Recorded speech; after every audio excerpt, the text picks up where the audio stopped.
We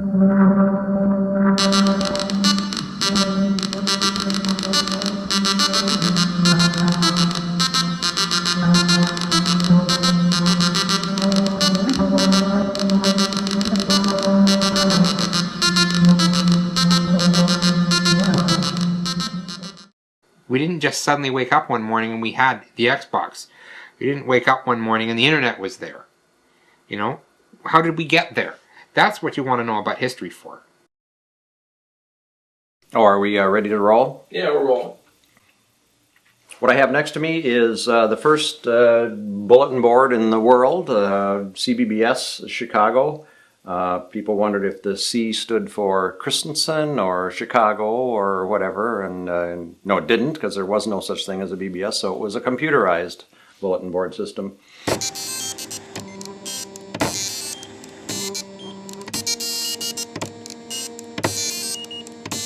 I would enthusiastically describe it to everybody. I'd be telling, my relatives, I'm like, so this is, I would dial up and I'd be talking to other people online, but not really talking, I'd be typing and leave the messages, and then later I can read more messages, and they all go, oh, okay, and they look like you've got some sort of disease or something. I say it's kind of like America Online, but really scaled down, And it's not an easy thing to explain. With this program you'd have on your computer, you'd dial a number, and you'd enter your name and password, and it would say hello, and then you could go to the messages, and you could read these messages. And then you could add one. And if you waited long enough, and I had to say months, other people would have called in and left messages, and after a few months, you have a conversation. And they're like, why? They're all in their early 20s, and it's like, well, that's stupid. I mean, and it is stupid. It was unbelievably stupid. I try telling it to people now. I'm like, imagine AIM is down, and all of your buddies are gone. Your buddy list is empty, and you can't talk to anybody. And there's no email. And people don't quite get how bad that would be. In a way, it's the next generation of things that have always been around. The way the early telegraph stuff worked was they would have people walk into the counter and they're leaving all these messages, handwritten messages, and someone goes over to the punch and they, with two fingers, punch a tape that's got the message, and then the guy in the back room of the office puts a little header on it. I've seen pictures of there's a rack with the tapes hanging from them, like dog leashes on a coat rack. And they tape them all together, and they put them into readers, and they're all transmitted over to some central routing place. And then they'll look at the numbers and they'll say, oh, this one, it's got the funny little codes that says OAK for Oakland. So then they would put the tape in the right reader and they'd route. So they're doing manual routing. So yeah, there's hardly any new things. I'm sure these guys were sending stuff, not for customer consumption. Because we know, because I have a lot of teletype and Western Union documentation and machinery. And we know that they inserted inter-office messaging in the stream. There's meta messages in the stream. How could they not chat?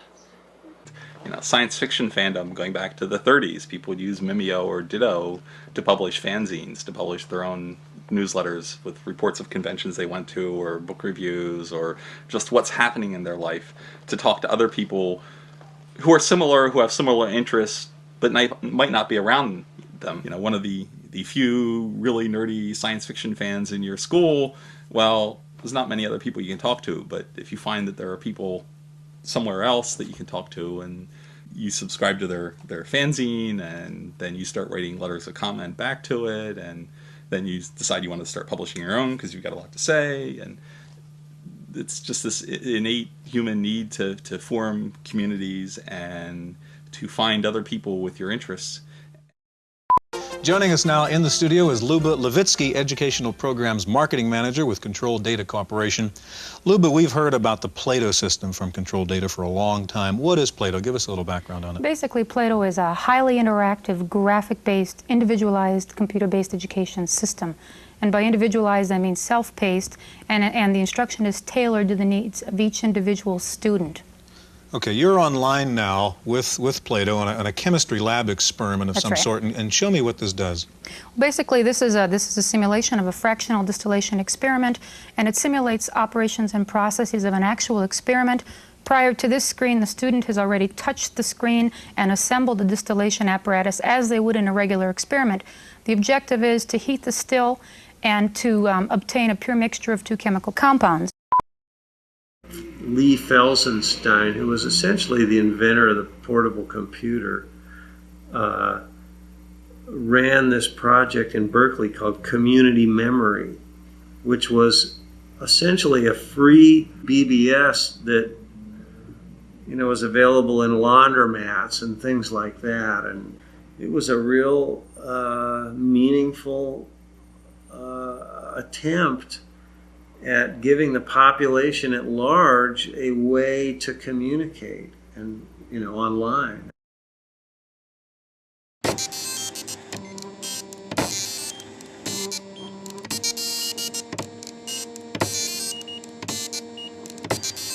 A lot of inventions aren't, an invention where one person comes up with an idea and goes off and builds it.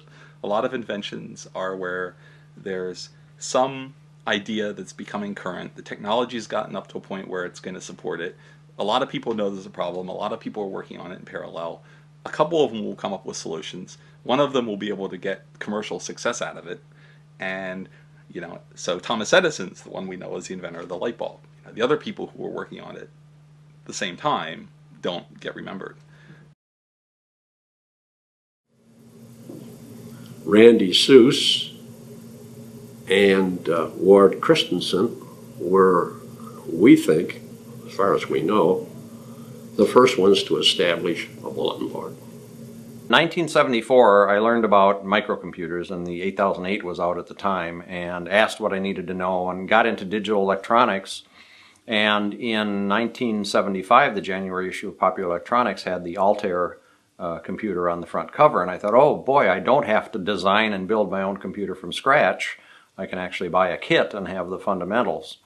And I didn't do it right away because I didn't want to be the only person with one. Hard to believe that that's now as universal as they are. So I went ahead and bought an Altair. There was this computer club that was meeting in the Chicago area, and CASH, the Chicago Area Computer Hobbyists Exchange. And that's where I met Randy, and he was the real hardware jock. I was looking for something more to do. And then this damn thing called a computer came along. I had a F8 development kit. This is back before there was any idea of there being a personal computer. It was a little circuit board with a processor. I hand-coded things that would add from 1 to 10 and divide by 7. It was just absolutely amazing that you could make this little thing do that. We said we had our own computer. Wow. Everybody's jaw dropped. I went to a Comdex show where Intel had a booth, and for $300 you could buy a 8080 CPU right off the floor. And I took that home and showed it to my wife, and I said, honey, look at this. Do you realize what I can do with that? You can see how seductive this must have been, because to have your own computer, I mean, it was really amazing, given that they were multi-million-dollar things that you had to share with everybody else. The idea of having your own was pretty seductive. We had a unique problem amongst us that we couldn't exchange software through the various media formats that everybody had derived independently. There was not one standard available between things like processor technology sols to Altairs to IMSIs to Chromemcos. It was just chaos.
January 16th, 1978, I went out to go to work, and it had been snowing most of the night, and I was unable to get out because it just kept snowing and kept snowing. So I think I shoveled for like 2 hours and probably came in at like 9:30, 10 o'clock and realized I was not going to work that day. So I called Randy and I said, you know, I've got the computer club recorder where people can call to find out when the next meeting is and to leave questions and things like that. And why not take that line and put a system on it that people could upload newsletters and things like that, newsletter articles and so on, and we could do a club project. And I remember he said essentially that sounded like a neat idea, but forget the club, because you know what a committee run something will be. It'll take it forever to happen. I had too many years in the Navy to know. No, let's not talk about it. Just do it. The two of us will do it, and you do the software, and I'll do the hardware. And tell me when are you going to have the software ready? You know, like a project manager. The reason everything worked out so well is that we just kind of inherently understood each other. He let me do what I did. I let him do what he did. It took me about 2 weeks, probably about the end of the month, before I had some software ready to test. And a little bit of playing around and let a few friends know it was there and try it and get some early feedback on things that it needed. And basically after the 2 weeks of designing and testing and put it online and refined it a little, and we called it a month. So February 16th became the sort of arbitrary birth date of it. And it happened so quickly because of Randy's brilliant initiative in pulling it back from being a club project, which would take forever and would be something more like the ARPANET that I had been in, which had a lot of people talking about a lot of good ideas, but nobody was just getting down and actually plugging in their soldering irons, so it wasn't happening. The whole BBS thing was for our computer club to be able to produce newsletters. That was the whole idea of it. It worked. From wherever it went from then, fine. And that's how this beast came out of it and ran for many years. And I don't claim to have done anything special. And it was sort of like if you bring two more than half critical masses together, it's going to happen. And that was what was happening to the technology at the time.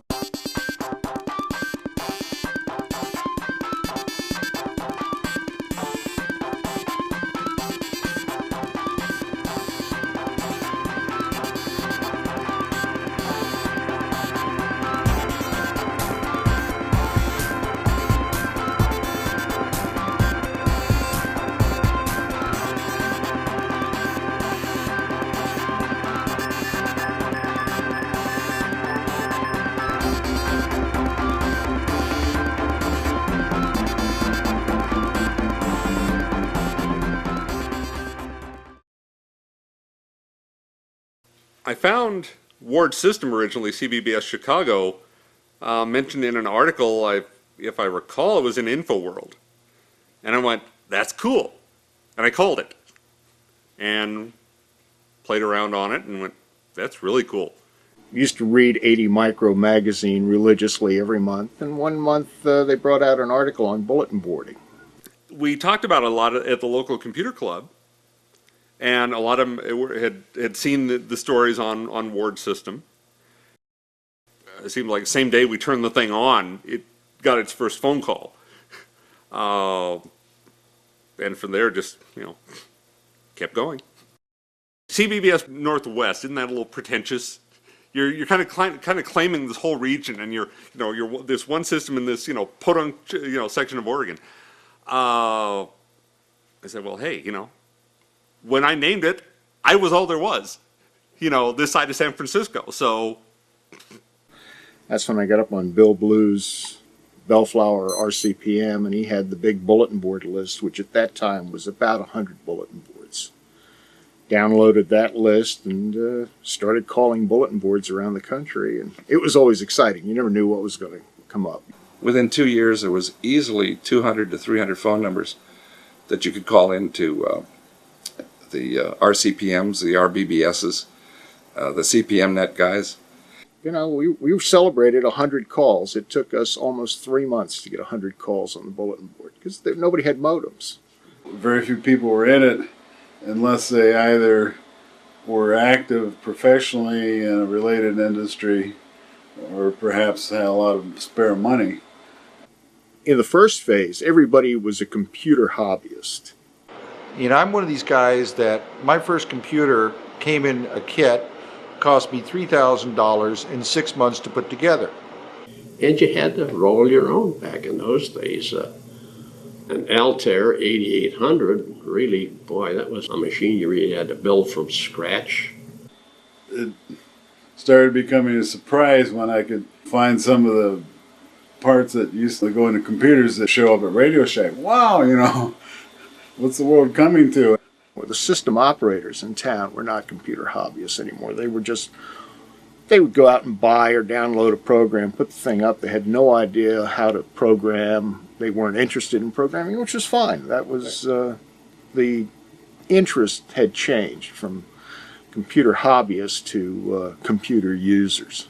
You could buy a TRS-80, download your friend's software onto it, and now I'm a BBS. No, they didn't have to know a damn thing.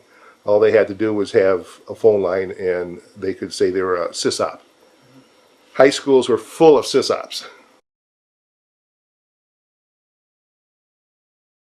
It's Crazy Eddie's greatest home computer sale ever, and Crazy Eddie's going home computer crazy with the absolute lowest prices anywhere on anything and everything in home computers. Atari, Texas Instruments, Commodore, even the new low-price Timex Sinclair. Crazy Eddie's got them all the latest software too. Shop around, get the best prices you can find on home computers, then go to Crazy Eddie and he'll beat them. It's Crazy Eddie's greatest home computer sale ever, and Crazy Eddie's going home computer crazy. Crazy Eddie, his home computer sale prices are insane.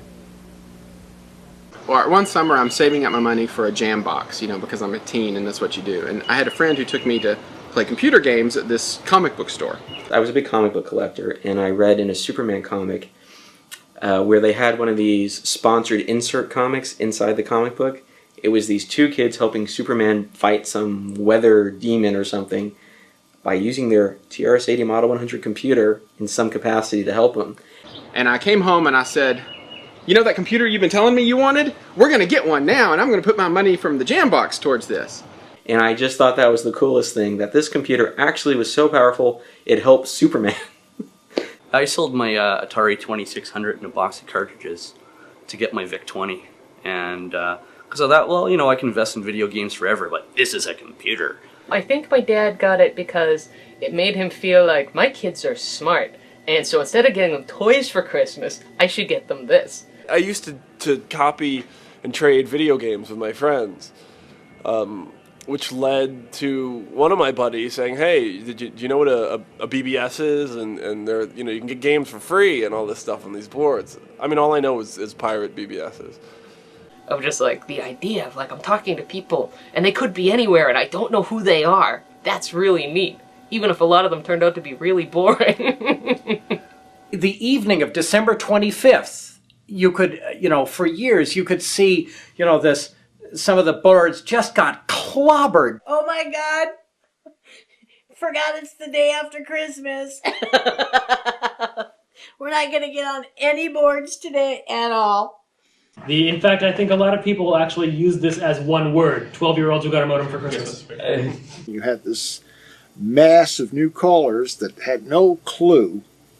And I know a lot of boards, mine included, a couple of years, we'd actually close the system down to new users for the first 2 months out of the year. Go cut your teeth someplace else. We don't want to hassle with it. For those of us who'd been there for many years, who'd had lengthy conversations as well as all the different types of interaction that had happened there, the sudden influx of Van Halen rules messages and the message counts just went through the roof because they were all very short, one sentence, me too kind of messages. Their behavior just wasn't very adult-like, and they really mouth off and bash people and steal their code. And yeah, a lot of them were just pure anarchists too. You know, they just love creating chaos. It gave us a voice that no one had before. We had no idea what to do with it. You took sticks of dynamite and handed them to 12-year-olds and said, now if you can find the lighter, you can make this go boom. And, well, we found the lighter.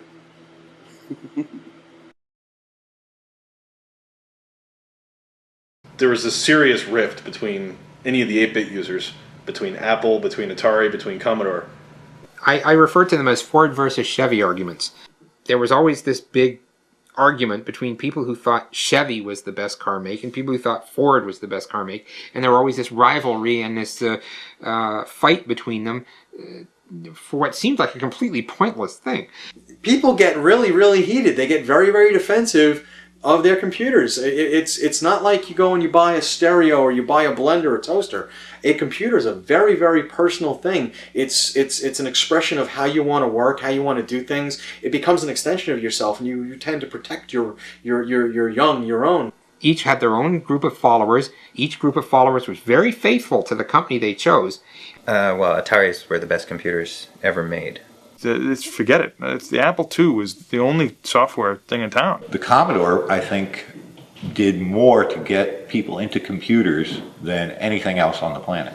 When you thought of Atari, you thought of the highest quality, the best games, the best of everything. So it made sense that, if they come out with a computer, God, it's got to be the best thing around. The Apple was the ultimate hackable piece of hardware. The Lisa was beautiful, so I fell in love with Lisa. Tandy did have a great computer, which you may be talking about, the Coco, the color computer. 64, it was everywhere. They're great, because they're the coolest. You understand what's going on with an Apple II. It's not going to trick you. Nothing sneaky is going to happen on an Apple II. They break down, you put them in the closet, and they heal themselves. The Commodore is definitely the one that I have like 10 of them at home, just in case. I'll have one till the day I die. And so they would invent in their own minds any justification to show that the other computer was a piece of crap. Yeah, we used to call the Apple people the blockheads because everything was in capitals. They never used their shift keys. Oh gosh, we hated Trash 80. And a TRS-80 guy would never own an Apple, and an Apple guy would never own a TRS-80. I think I didn't like the Commodores, just the way they were shaped. Actually, IBM was kind of like the enemy. The Trash 80s were toys. I remember seeing people, viciously attacking people non-stop in the message boards. They were people that I would actually follow a guy around and keep an eye on him and keep lashing out at him on multiple, bulletin boards. I mean, it got that serious. If you were a Commodore user and you were on our bulletin board, it had to be because you told us you had an Atari or an Apple or a PC. We had zero tolerance for Commodore. And not for any practical reason, except for the fact that you have to delineate yourself from somebody else. We're the Commodore free zone, so that's what we were. So that was probably where a lot of the emotion came from. It's like, why are you making fun of my computer? It's a computer just like yours is. But this extended off of the bulletin boards, these wars, because you would walk into a store and you would hear some Commodore kid that would see somebody looking at an Atari computer getting ready to buy it, and you go, you don't want that. It's not powerful enough. It can't even run a disk drive. It can't run this. And I remember myself personally stepping up and going, and getting involved in that. And saying, you don't know what you're talking about. We have robotic arms, we have Corvus disk drives, we have this, we have that, we have all these sorts of things. And you'd see the two people that were kind of looking at the computer to be kind of like, stepping back some way, like, okay, let's get out of here. One of the local electronics stores had set up a BBS that they were running out of their electronics store on this Amiga. And, well, that just would not do. Right. And so various people at various times would go up to the store, and they would have this BBS just running on this PC, and they would disable that BBS. Just take it offline, remove the mouse ball, set it aside, or do something. So now they can't do anything on their computer. I remember him making threats against the sysop of that. Now, he was 16 probably, and the sysop was an employee of the store. And he's like, you got to take your board down, or something bad is going to happen. I remember him coming home and saying, I just followed the guy home from work, and I threatened him from my car and told him, you got to take your board down. And I'm like, what in the world are you doing? And so then we stole the mouse ball from this computer, and he posts this plea on the bulletin board. Anybody who knows where my mouse ball is, because this is a time when you can't get replacement parts for the mouse balls. Anybody who knows where a mouse ball is, please let me have it back, the biggest advantage it had that I couldn't put this to words then, but the biggest advantage was I had one. Being a natural pack rat, I got a fundamental problem with paying to throw things away. It's bad enough to actually get around to finally throwing something away, but to pay to throw it away, that just hurts. I mean, like for instance, you kept the manuals all this time. Oh yes, of course. What is it without manuals? I've got all the manuals up there. I got printed out docs to my most used shareware stuff. Oh yeah, keep the manuals.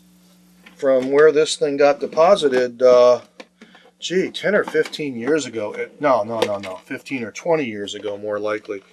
But to work with my K-Pro, my Signalman 300 baud modem, which when I got it, I thought was the greatest thing going, and even the speed didn't seem too slow, since the printer I had at that time was a 30 character per second printer, so they were both about the same speed. And I used this for a couple years until 1200s finally became affordable. Okay, you want to describe what this is? Yeah, well, this actually was a custom cabinet a friend built for me. I had all these boxes of floppy disks. Each of these boxes holds 70 disks. Somewhere around here or so, they changed from 360Ks to 1.2 megs. Basically, these disks here, which numbers from 1 to 1800, are all shareware. This is all DOS, very little Windows, almost all DOS shareware that I collected from BBSes. Now, the entire contents here actually fits on 2 CDs. I've put it on 2 CDs. This station was about the most comfortable station for doing BBSes, because in the slow BBS days, it wasn't that interesting watching. It was about as interesting watching a dryer dry clothes, watching the numbers count. So my little TV set was over there. So the children were younger then, and it was hectic upstairs. This was a place to get away from it all and do my BBSing with the printer right there and TV right there, and just sort of out of everybody's way. But And yeah. how much would you say you spent on this setup? You know, I don't want to know that.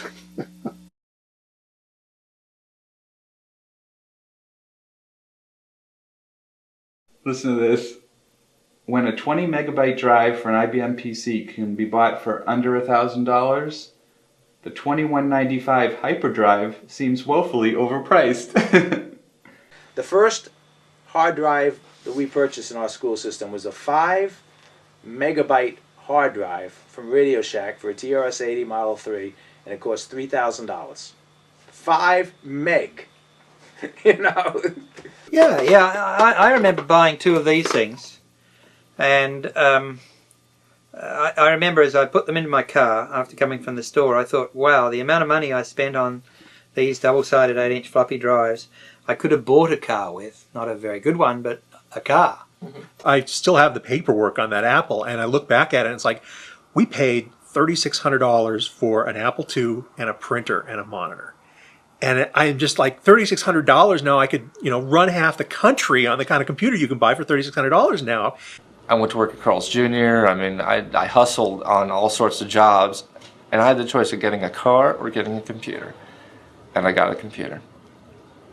And then, I mean, the rest is history after that. The first difference, the huge difference, that's not, it'd be trivializing it to overlook, is the huge difference in speed. We're talking 300 baud. 300 baud. I'm glad I will never have to again, and by saying this I'm cursing myself, I'll never have to deal with 300 baud again. In the bad old days, an acoustic coupler had 2 speeds. There was 110 baud, and there was a whopping 30 characters a second. 300 baud. And we thought that was pretty good. 300 baud. The screen wouldn't, you'd log into a BBS and it'd be like, log in, or username, : and you'd type username, hit return, and be a pause, and it'd go, password. And just how long it took to draw that stuff alone, because of the speed issues, was torture. When 1200 baud modems came along, the users all saying, you need to go to 1200 baud. And I said, 300 baud, that's reading speed. We don't need anything faster than...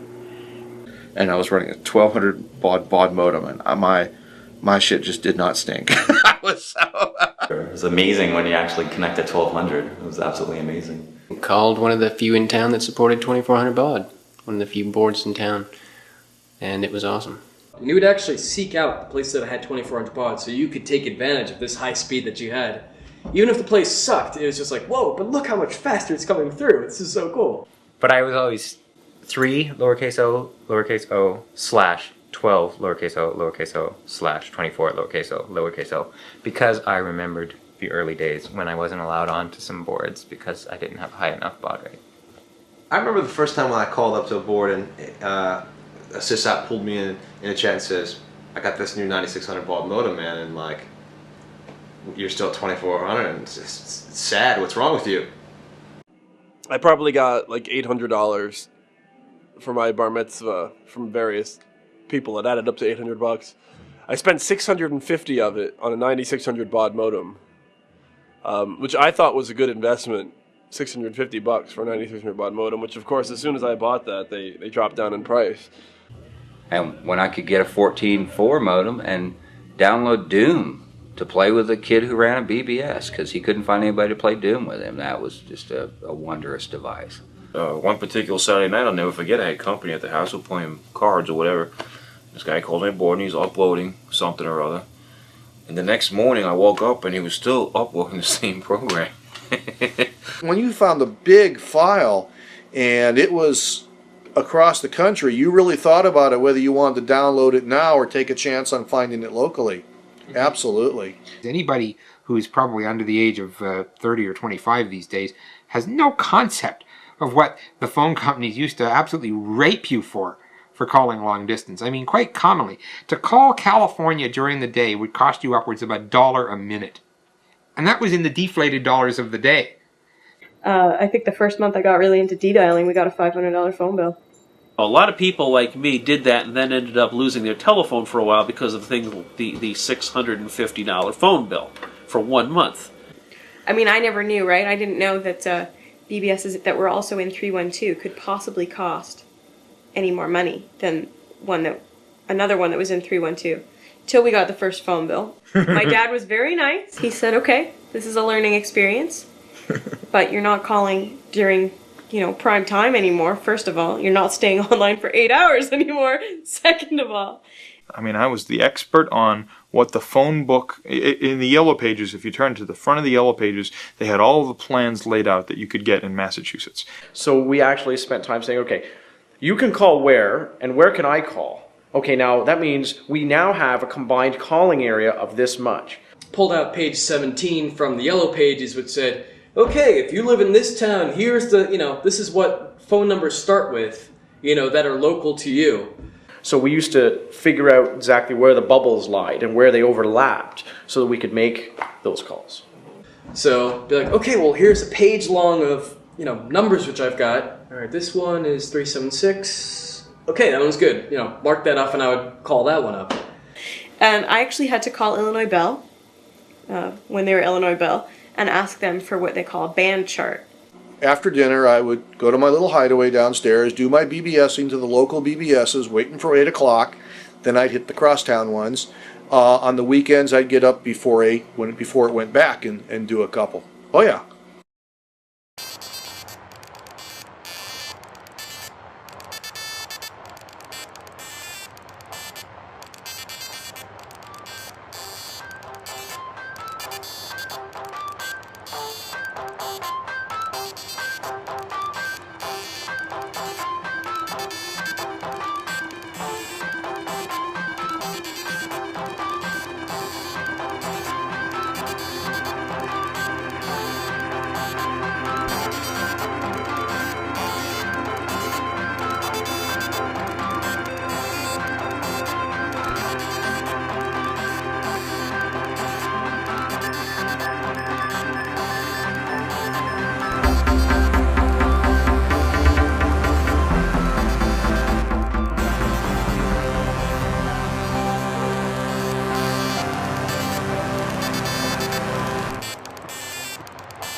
It certainly has been. It's just been fun seeing the progression. At this time, I can't believe BBS has ever ran on Apple II machines. Like, wow, that machine had like a megahertz, not like a gigahertz, like a megahertz, like one, uno. I don't know. You know what I mean? Today, it's almost like It's too easy. Today's computers are too much like a computer and less like a typewriter, like it was back then. So, and you don't have. I love this. I miss the sound. That you're typing. You know you're typing. It's gone from just building a computer that works is an amazing thing to, oh yeah, I can build a computer. I want to make one that looks neat. Well, it was the beginning of a revolution. Yeah, it really was. Everything's been revolutionized since then.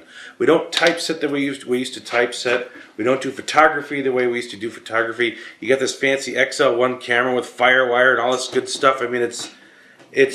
I think there was a whole sense of adventure. We were doing something that had never been done before.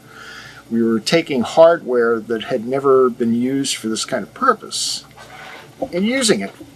And when I go into it explaining what the BBS was about, why it existed, and what there was before the internet, everyone's just in awe. They're like, wait a minute, there was something before the internet? Like, this just didn't happen? And it really just is a great way, or was a great way, to spend hours and hours of your time just doing it. You know, the definition of a pioneer, that's the guy with all the arrows in his back. Well, that's the way it was for the BBS guys. They broke new ground. They really blazed, they created a new empire. If it hadn't been for computers and technology, I would have probably died 20 years, 25 years ago, wrapping my car around a bridge abutment somewhere in Texas from drinking and driving or drugging and driving. I got into technology and I didn't have any more money for booze and for drugs. Those decisions have treated me very, very well. And I remember the first time I logged into a BBS and thought, what the hell is this? And the answer was standing right behind my back. It was me 30 years later going, this is your life. Off into the lair. Hope your Indiana Jones card is up to date. But, buried back here, under the piles, is the original CBBS Northwest system. Not in its original configuration right at the moment. I mean, I've still got all the cards, all the original cards, even the PMMI modem card is still rattling around in a box. But the original CPU, the whole thing, that box, for 13 years just sat there pretty much happily and took phone calls. It certainly has been. It's just been fun seeing the progression. The whole BBS thing was for our computer club to be able to produce newsletters. That was the whole idea of it. It worked. From wherever it went from then, fine.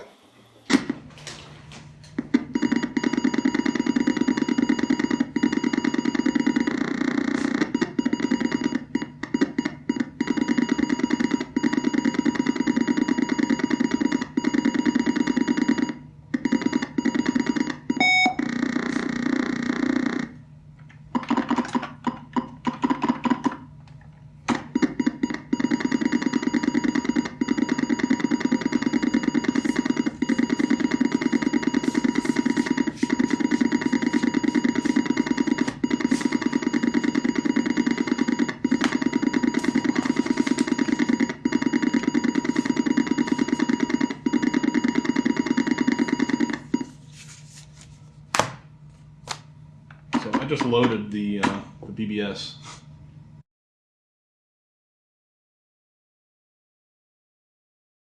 My brother actually used to say, "Oh, are we going to play loading again?" Because he was used to his Intellivision where he just pops a cartridge in.